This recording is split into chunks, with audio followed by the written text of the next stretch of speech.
Everyone, कैसे हैं आप सब। तो आज की इस वीडियो में मैं आप सभी बच्चों को बीबीएमक्यू यूनिवर्सिटी में आप सभी बच्चों का 26 नवंबर और शायद 27 नवंबर को बेसिकली आप सभी बच्चों का एसी हिंदी का पेपर है। ठीक है, तो एसी हिंदी के पेपर में ये दो सवाल एकदम फिक्स है आएगा आप सभी बच्चों पेपर में। इसे नोट डाउन कर लीजिए ताकि आप सभी बच्चों एग्जाम में जब आएगा तो आप इसे अच्छे से बना के और भी जोड़ जाड़ के लिख दीजिएगा, तो आपको फुल में फुल मार्क्स मिलेगा और आप लोग एसी जो आपका हिंदी है उसमें आप लोग आराम से अच्छे नंबर लेकर आइएगा। तो चलिए कौन से ये सवाल है बेसिकली आइए जानते हैं इस वीडियो में। वीडियो पसंद आए तो वीडियो को लाइक करें, चैनल पर अगर न्यू आया तो चलो सब्सक्राइब करें, साथ में बेल आइकन पे क्लिक करें ताकि इसी प्रकार पल पल की हर वीडियो को नोटिफिकेशन आपको मिलता रहे। डिस्क्रिप्शन बॉक्स में आपको टेलीग्राम, फेसबुक, ट्विटर, इंस्टा सभी का लिंक अवेलेबल है, चाहे फॉलो करना चाहे फॉलो कर सकते हैं। कोई भी अपडेट आएगा शेयर किया जाएगा। ठीक है, देखिए सबसे पहला है कि संप्रेषण की आपको परिभाषा देनी है और इसके प्रकारों का वर्णन करें। ये पेपर में आया हुआ सवाल है। पिछले वर्ष अगर आप सभी बच्चों ने देखा होगा तो ये पेपर में सवाल आया था कि संप्रेषण क्या होता है बताइए या इसका संक्षिप्त वर्णन करें। तो ये पेपर में बहुत ज्यादा इंपॉर्टेंट क्वेश्चन है और ये पेपर में आपको देखने को सवाल मिलेगा। तो संप्रेषण मतलब समझ जाइए, पहले ये इंग्लिश में कहा जाता है कम्युनिकेशन कहा जाता है, और अगर आप सभी बच्चों ने एसी इंग्लिश रखा होगा सेमेस्टर 1 में रखा था तो आपको समझ में आएगा कम्युनिकेशन जब आपको पढ़ाया था कि कम्युनिकेशन क्या होते हैं, टाइप्स क्या होते हैं। तो ये हिंदी में बस आपका यहाँ पर पढ़ना है। तो जाइए जानते हैं संप्रेषण का अर्थ क्या होता है। तो सबसे पहले संप्रेषण का जो सामान्य अर्थ होता है वो एक स्थान से दूसरे स्थान तक किसी भी वस्तु विचार को क्या करना, भेजना। यानी आप क्या कर सकते हैं, एक स्थान से दूसरे स्थान तक अपने विचारों को या किसी वस्तु को एक जगह से दूसरे भेजते हैं, तो आप इसे संप्रेषण का सामान्य अर्थ समझ सकते हैं।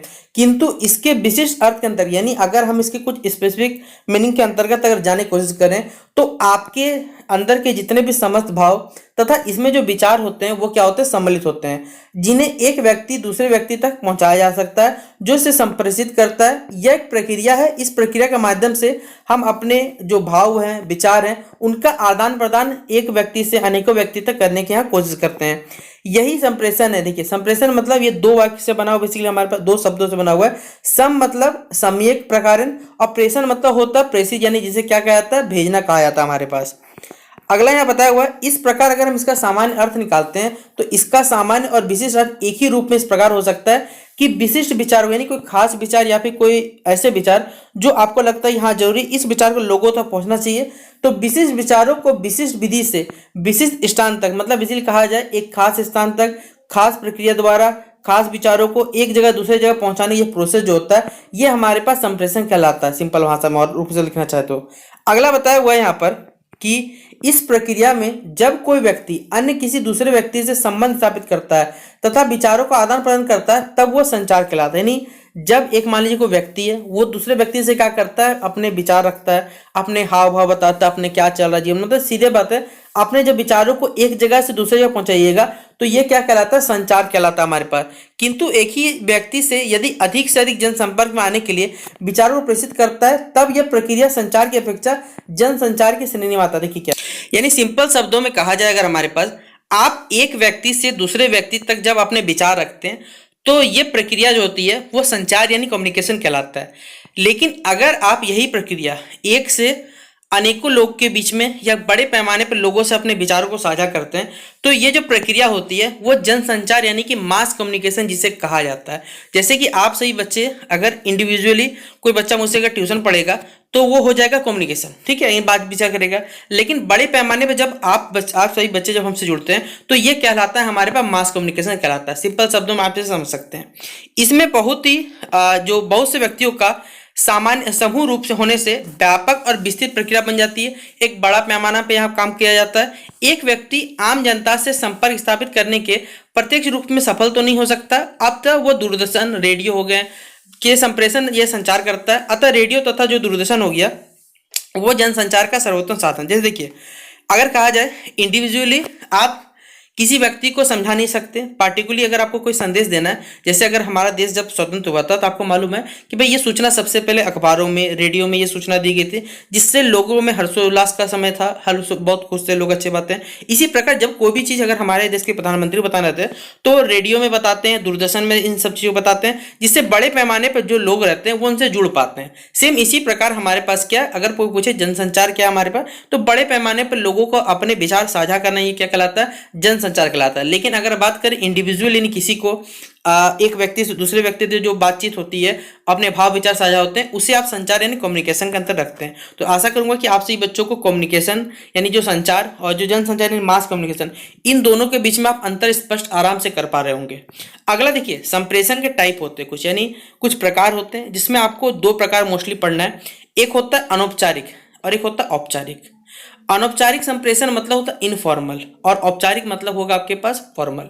अब आप सही बच्चे देखिए, बचपन से या फिर कहा जाए क्लास 10th में, 12th में, 9th में भी एक लेटर लिखे होंगे, एक फॉर्मल लेटर, एक इनफॉर्मल लेटर। ठीक है, फॉर्मल लेटर जब हम किसी अधिकारी को भाई पत्र लिखते हैं, कोई बड़े ऑफिसर को पत्र लिखते हैं, कोई न्यूज़पेपर के एडिटर को पत्र लिखते हैं, तो फॉर्मल लेटर होता है। और वहीं पर अगर आप किसी अपने परिवार संबंधी सगे संबंधी लिखते हैं तो इनफॉर्मल लेटर में बेसिकली काउंट किया जाता है। तो बस छोटा सा अंतर याद रखिएगा। सेम इसी तरह अनौपचारिक संप्रेषण में क्या होता है, जब एक समूह में किसी से भी बात करने की आज़ादी हो तो उसे ग्रेप वाइन संप्रेषण कहा जाता है। यानी एक ग्रुप है मान लीजिए, उसमें से क्या आपको किसी से भी बात करने की आज़ादी है, तो ये ग्रेप वाइन संप्रेषण कहा जाता है। ग्रेप वाइन संप्रेषण में कोई अनौपचारिक वैज्ञानिक तरीके से बात नहीं कहती, मतलब कोई वैज्ञानिक तरीके से आपको बात नहीं करनी है।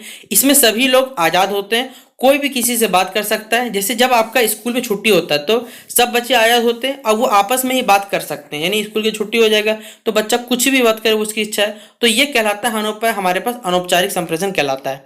इसी प्रकार यहाँ पर औपचारिक संप्रेषण बताया हुआ है कि जब बात करने का तरीका एक विधिवत, यानी आप किसी से कोई बात कर रहे हैं लेकिन वो एक प्रोसेसफुली या कहा जाए एक मैनर में चल रहा है कुछ ही बात, या फिर वैज्ञानिक रूप में चल रहा बात कि हाँ कोडिंग में बात करना है या कुछ एक पैटर्न फॉलो कर रहे हैं, तो यह कहलाता है हमारे पास औपचारिक संप्रेषण कहलाता है, यानी फॉर्मल कम्युनिकेशन कहलाता है।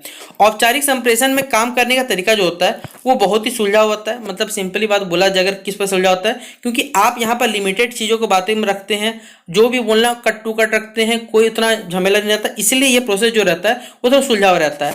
और सभी अपने अपने कामों पर ज़्यादा से ज़्यादा ध्यान देते हैं, यानी ज़्यादा से ज़्यादा आप इसमें ध्यान दे सकते हैं। उदाहरण, किसी ऑफिस में जब कोई जूनियर अपने सीनियर से क्या करता है, बात करता है, तो जो कहा जाएगा जो सीनियर होगा वो जूनियर को जितने लिमिटेड में समझा सकता है उतने समझाता है, यानी कि कुछ एक्स्ट्रा बातें बताएगा वहाँ पर आपको। ठीक है, फिर एक होता है हमारे पास एक तरफा, जिसे कहा जाता है वन वे संप्रेषण इंग्लिश में कहा जाता है। जब संदेश एक तरफ से होता है तो वो एकल कहिए या वन वे संप्रेषण कहिए, बात देखिए। इसमें भेजने वाला संदेश भेज देता है और जो रिसीव करने वाला जो प्राप्त करता होता है उसे ग्रहण कर लेता है। जैसे कक्षा में अध्यापक ने बच्चों को बोला कि खड़े हो जाओ, तो बच्चे खड़े तो हो जाते हैं, लेकिन बच्चे क्या पूछते, सर हमें काहे खड़ा किया, सर हमें नहीं होना है। तो दोनों के बीच में इस प्रकार जो कन्वर्सेशन होगा उसे कहा जाता है वन वे संप्रेषण कहा जाता है हमारे पास। और दो तरफा मतलब जब आप वहां पर प्रश्न पूछ सकते हैं कि हाँ कि आपने हमें काहे खड़ा किया, तो यहाँ पर जब दोनों के बीच बातचीत होगा तो ये कहलाएगा हमारे पास द्वि तरफा या फिर टू वे संप्रेषण ये कहलाता है। अगला हमारे पास है अंतर व्यक्तिगत संप्रेषण। जब व्यक्ति क्या करता है, अपनी इच्छाओं के बारे में सोचता है, उसे कहा जाता है अंतर व्यक्तिगत संप्रेषण कहा जाता है। जैसे दूसरे शब्दों में जो व्यक्ति खुद से प्रश्न करता है, वो जैसे आप खुद से प्रश्न करिएगा कि क्या हो रहा है क्या नहीं, परीक्षा जाने से पहले विद्यार्थी सोच क्या मैं तैयार हूँ, तो ये पर्सनली जब आप किसी खुद से बात करिएगा तो ये कहलाता है अंतर व्यक्तिगत संप्रेषण कहलाता है। वहीं पर ये अगला होता है हमारे पास अंतर व्यक्तिगत संप्रेषण। जब दो या दो से अधिक व्यक्तियों के बीच में बातचीत होती है, अर्थात जब हम दूसरों की इच्छाओं के बारे में बात करते हैं, तो ये जो संप्रेषण होता है वो अंतर व्यक्तिगत संप्रेषण कहलाता है। जैसे मनोवैज्ञानिक और जो हमारे परामर्शदाता होते हैं हमेशा दूसरों के बारे में बातचीत करते हैं, तो यह हमारे पास क्या हो जाएगा, अंतर व्यक्तिगत संप्रेषण हो जाएगा। अगला हमारे पास है शाब्दिक संप्रेषण, यानी जब आप भाषा का ही हमेशा क्या करिए, प्रयोग करिएगा। तो इस प्रकार का हम ये कह सकते हैं, मौखिक में क्या होता है, मौखिक अभिव्यक्ति में हम इस प्रकार के क्या कर सकते हैं, संप्रेषण का इस्तेमाल करते हैं। अगला हमारे पास है अशाब्दिक संप्रेषण। अशाब्दिक संप्रेषण मतलब जब हम किसी चिन्हों का इस्तेमाल करेंगे या फिर कुछ कुट भाषाओं यानी कोड वाले भाषाओं का इस्तेमाल करेंगे, तो इस प्रकार जो संप्रेषण होगा वो अशाब्दिक संप्रेषण कहलाएगा। फिर है बोलना सुनना। इस प्रकार के जो संप्रेषण में क्या होता है, जो अंतर प्रक्रिया होती है वो आमने सामने, जैसे शिक्षक के सामने छात्र बैठकर सुनते हैं। अनेक ऐसे अवसर भी आते हैं जब विचारों तथा भावनाओं के संप्रेषण में साझेदारी भी होती है। शिक्षक अपनी आंखों से कक्षा का नियंत्रण करता है, जो अपने अपने हाव भाव से संप्रेषण को प्रभावी बनाता है। भावनाओं का संप्रेषण अशाब्दिक अंतर प्रक्रिया से होता है, कभी कभी अनुभूतियों की अभिव्यक्ति करता है। छात्र सुनने की क्रिया में जो उनकी श्रव्य इंद्रियां हैं तथा जो मानसिक एकाग्रता को सक्रिय रखता है, इस प्रकार का जो संप्रेषण कहलाता है वो कहलाता है हमारे पास बोलना सुनना। आप रख सकते हैं बोलना, जो सुनना होता है हमारे पास संप्रेषण रख सकते हैं।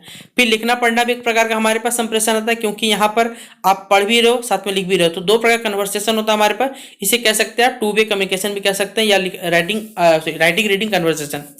अगला हमारे पास है दृश्य यहाँ निरीक्षण, यानी आप कोई चीज को क्या कर पाते हैं, बेसिकली बोला जाए एक निरीक्षक भौतिक रूप से उत्पादक से अलग होता है, परंतु उसमें विचार दर्शाया जाता है, उसका संप्रेषण होता है। दूरदर्शन हो गए, फिल्म हो गए, इस प्रकार का संप्रेषण किया जाता है कि नाटकीय विधि द्वारा भी आप कोई भी नाटक भी देख रहे हैं तो उनके जो स्टेप्स हैं या उनका जो विचार रखने का तरीका, आप उनसे बहुत चीजें सीख पाते हैं। तो इस प्रकार का जो संदेश होता है यहाँ पे संचार कहलाता है, वो हमारे पास दृश्य निरीक्षण संप्रेषण कह सकते हैं यहाँ पर संप्रेषण कहलाता है। तो ये हमारा संप्रेषण हमने पढ़ लिया। संप्रेषण के जो विभिन्न प्रकार थे वो भी हमने कवर कर लिए। बाकी नेक्स्ट वीडियो संप्रेषण के जो महत्व होता है, इंपॉर्टेंस होते हैं, वो क्या हम लोग पढ़ने वाले नेक्स्ट वीडियो में। तो चलिए मिलते हैं नेक्स्ट वीडियो पे। वीडियो पसंद आया तो लाइक और शेयर कर दीजिएगा। तब तक के लिए जय हिंद और जय भारत।